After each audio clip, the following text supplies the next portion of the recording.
Bueno, yo creo que comparto plenamente que este documental está hecho desde una lógica de la economía formal, ¿no? De lo que podemos llamar economía formal, que otras estamos precisamente en una idea de la economía feminista y además desde una perspectiva ecológica, ¿no?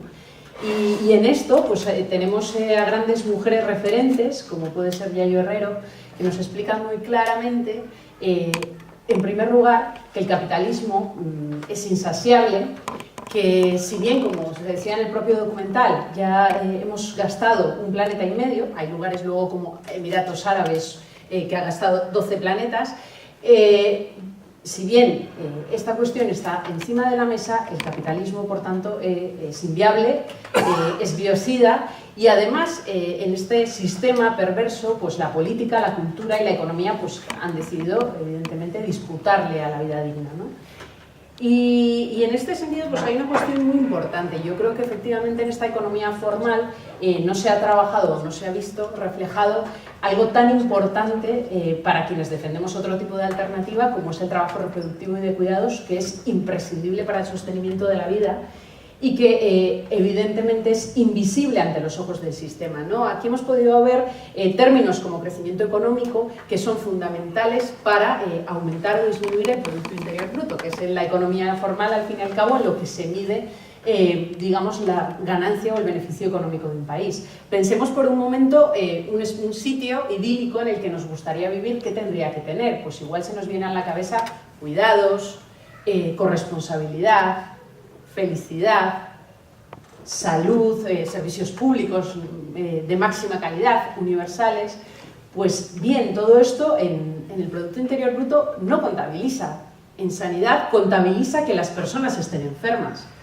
En vivienda, ¿qué contabiliza? ¿Contabiliza una vivienda digna? No contabiliza. Contabiliza la especulación que se ha hecho con la vivienda. Contabiliza términos como la seguridad. Las guerras son grandes generadoras de Producto Interior Bruto. Por tanto, estamos hablando en todo momento, dentro de esa economía del modelo capitalista, neocolonial, heteropatriarcal, que desde luego todo el valor se reduce en términos monetarios.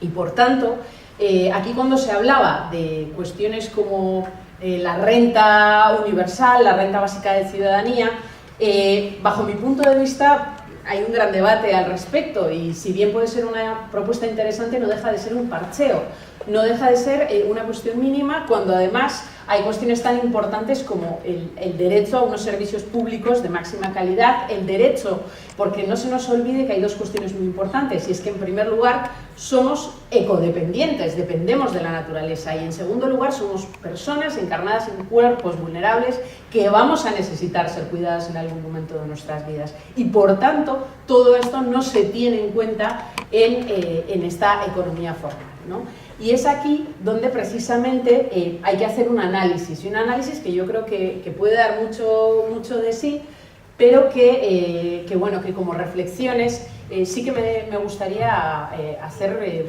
algunas, ¿no? Yo creo que en primer lugar lo que tenemos que hacer como eje estratégico es visualizar el conflicto, mirar cara a cara el conflicto que tenemos, detectarlo. Y por supuesto que como decía Juan, Amaia Pérez Orozco habla precisamente de esos trabajos que son socialmente, digamos, importantes y que verdaderamente necesitamos. Y además todo esto lo tenemos que mirar en clave colectiva, porque el individualismo es precisamente favorable al capitalismo, ¿no? Por tanto, tendremos que utilizar dinámicas y herramientas colectivas que nos sirvan precisamente. Claro, con todo lo que vemos, con las situaciones diarias, con las dinámicas que rondan por nuestras vidas, pues al final el pesimismo se apodera, pero no podemos precisamente dejar que este pesimismo se apodere, porque esto también es rentable a ese modelo capitalista. Estamos viendo que el techo ecológico ha llegado a su punto máximo y se estrecha cada vez más el círculo y por tanto son las personas que las expulsan de sus tierras. Y todo el modelo perverso que está generando todas las guerras y está produciendo tantas y tantas muertes.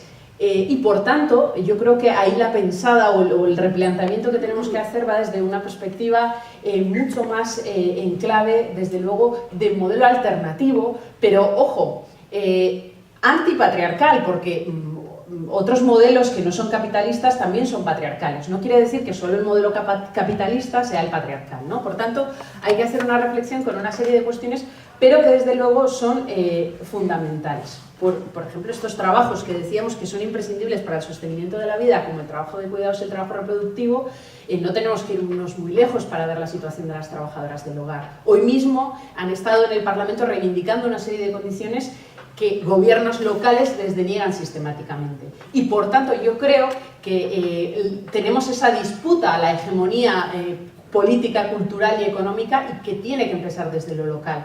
Hay muchas cuestiones que están pendientes de hacer, muchas cuestiones que podemos hacer y que también efectivamente pasa por replantearte y por hacer autocrítica como militantes de organizaciones de izquierda, y también desde luego por la necesidad de reactivar mecanismos de articulación entre las diferentes perspectivas desde un punto de vista de izquierdas, anticapitalista, ecosocialista, feminista, que desde luego favorezcan esta cuestión, porque al fin y al cabo la derecha siempre ha sabido leer las situaciones que pasan y ha sabido articularse, pero la izquierda tradicionalmente ha tenido un gran problema en esta cuestión, y yo creo que también tenemos que reflexionar muchísimo al respecto, ¿no?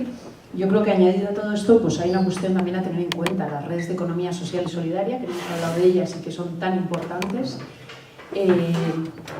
La banca ética, recordemos el papel que se supone que le suponemos a la banca ética, donde guardamos nuestros ahorros, y que desde luego está precisamente secuestrada por el gran capital, ¿no? Entonces yo creo que hay muchas cuestiones que en la vida cotidiana, como decía Juan, pues podemos llevar a cabo para en esa lucha contra el capitalismo, ¿no? Que muchas veces nos quedamos en análisis macro y no aterrizamos en lo local, que pues hay muchas cuestiones que podemos llevar a cabo. Estoy convencida y efectivamente la lucha tiene que ser desde lo local, y a mí, por ejemplo, me alegra muchísimo que hoy dos mujeres se hayan acercado, que hayan tenido inquietud y que se lleven una reflexión a casa. Esto ya es algo muy importante y es algo que desde luego pues hay que seguir cultivándolo, y ojalá que además no se quede en esta sola reflexión, sino que os animéis a indagar en lo que tenéis a vuestro alrededor y en lo que os sintáis desde luego más identificadas y que podáis estar, porque si bien cada una en su casa, en su espacio, con su gente, digamos que es ese primer paso para empezar a cambiar las cosas, también tiene que haber una articulación, ¿no? Y es fundamental esa articulación, y por tanto, pues ya que habéis venido, pues es importante que sigáis en esa dinámica, porque hay una de las cosas que se están haciendo en una lucha constante. Hablaba la compañera de la renta de garantía, una renta de garantía de ingresos que efectivamente es fundamental y que tú has tenido pegas. Imagínate una persona migrante en situación administrativa irregular. Menos mal que he sido empresaria y estoy acostumbrada a solucionar problemas. Pero pegas así no como subir al Everest. Imagínate una persona migrante en situación administrativa irregular a la que le piden 3 años de empadronamiento para poder acceder a esta renta de garantía, ¿no? Y además esto también nos sirve para desmontar un montón de cuestiones bueno, pues los tópicos, una vez más, ¿no? Y esto también lo tenemos que tener en cuenta. Si ya de por sí tú tienes estas pegas, imagínate a alguien que llega y que no tiene la posibilidad de empadronarse, no tiene una red amiga y que por tanto tiene estas pegas, ¿no? La lucha, desde luego, hay grandes articulaciones en pro precisamente de una ley de servicios sociales justa, de acabar con esos recortes. Y es muy importante, y esto me pareció una reflexión súper importante de Yayo Herrero, y es que precisamente nota en este momento a la mayoría social anestesiada y también a la mayoría sindical, y hace falta también una reflexión en torno al sindicalismo y también una reflexión en la necesidad imperiosa de articular mayorías sociales entre diferentes, pero al fin y al cabo anteponiendo lo que nos une a lo que nos separa. Y esto es fundamental, porque también es elemental mantener la esencia de cada una. Pero desde luego hay cuestiones comunes a las que tenemos que hacer frente desde esta perspectiva de ciudadanía global, de solidaridad entre los pueblos, y que podemos avanzar en ello, ¿no? Otra cuestión, y el compañero comentaba, ¿no?, de las instituciones, las formas de hacer política. Es muy importante esto, pero también es muy importante, mucho más importante, y esto va a ser la clave, que haya mayorías sociales, porque si verdaderamente hay mayorías sociales se tienen que mover luego las instituciones. Pero si verdaderamente no hay esas mayorías sociales, las instituciones, los partidos tradicionales políticos están muy cómodos en el lugar en el que están, porque no hay una presión, no sienten que verdaderamente se les está pisando los talones. Hemos visto cómo, por ejemplo, Gora Gasteiz, esta iniciativa precisamente ante los ataques racistas del Partido Popular en Gasteiz en contra de la renta de garantía de ingresos, dio lugar a una gran articulación popular que al final acabó con no tener un alcalde racista en el Ayuntamiento de Gasteiz. Son cuestiones que hay que tener muy en la mente. Hay que tener además una visión muy positiva de las cosas, porque si bien es nuestro día a día, yo entiendo perfectamente que haya muchísimas personas que tengan desafección por la política, si bien en el día a día estamos viendo esto, tenemos que tener en la mente, desde luego, la necesidad de tener un criterio, de tener una visión crítica y de no seguir, digamos, en esas dinámicas formales que nos llevan los medios de comunicación, la propia Radio Televisión Pública Vasca. Tenemos que tener sentido crítico para ver que esta Radio Televisión Pública Vasca está al servicio de quien gobierna. Y por tanto tenemos que buscar otras alternativas también, como decía Juan, en los medios de comunicación. Y además otras alternativas que nos lleven a protestas importantes. Hemos visto a nivel estatal cómo el movimiento feminista en Euskal Herria se articuló un montón, pero también en todo el Estado se articuló contra la ley del aborto. Gallardón nos metió una porque hubo parte que no reformó, pero logramos conseguir mediante una movilización que parte de esa reforma miserable de Gallardón se paralizara. Por tanto, efectivamente, como decía la compañera, nos tenemos que quedar con aquello de que la unión hace la fuerza y que la articulación es fundamental.